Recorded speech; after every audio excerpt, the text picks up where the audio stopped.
An Abdullah anin Nebi sallallahu aleyhi ve sellem kâle aleykum bis sidqi fe inne sidqa yehdi ilel birri ve innel birra yehdi ilel cenneti ve innel racule yasduqu hatta yuktaba indallah siddiqa ve iyyakum vel kaziba fe innel kaziba yehdi ilel fucuri vel fucuru yehdi ilel nari ve innel racule la yekzibu hatta yuktaba indallah kazzaba. Hazreti Peygamber aleyhisselam aytat deydi, çındıkты karman kıla. Albatta çındık жақшылыққа жетелейді.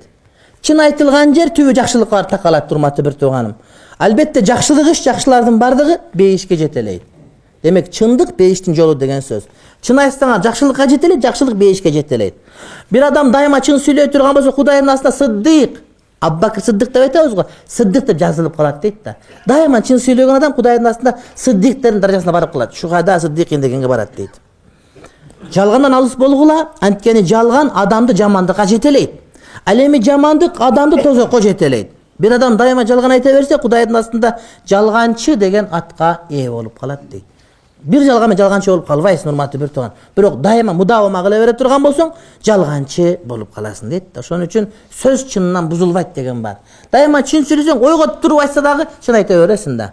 Жалғанчыларды милиция кантип билет? 3-4 жолу сураганда 3-4 башка указания берсе, жанагыдай показания не деп коет ошону? Показания, ошону берсе, эмне болот экен? Билинип калат экен да. Бирисинде мындай, бирисинде мындай. Маккада бир алым бар, өтүп кетти раматылык. Бирөө суроо сурап келсе, суроосу 3 жолу кат экен да. 3 суроону катарынан окшош айтса, ошого жооп берет экен. Эгер 3 суроону бузук айтсага жооп бербейт, сен суроону бузуп коесуң, түшүнбөйсүң сен депчи. Суроону айткан дагы кайтала дейт экен, дагы кайтала дейт экен да. 3 жолу суроосун бузбай айтса, демек бул бузбай айталат деп туруп, анан ага жообун берет экен да, жеткиргенгечи.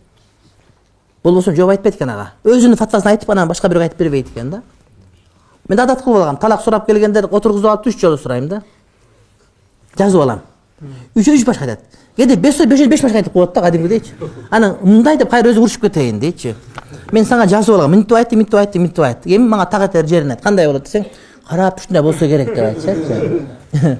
Анткени молдонун милдети айткан сөзгө ишениш эмес да. Балким ошол акыбал тактоо болот да, тастыктоо болот. Мына ушундай маселе.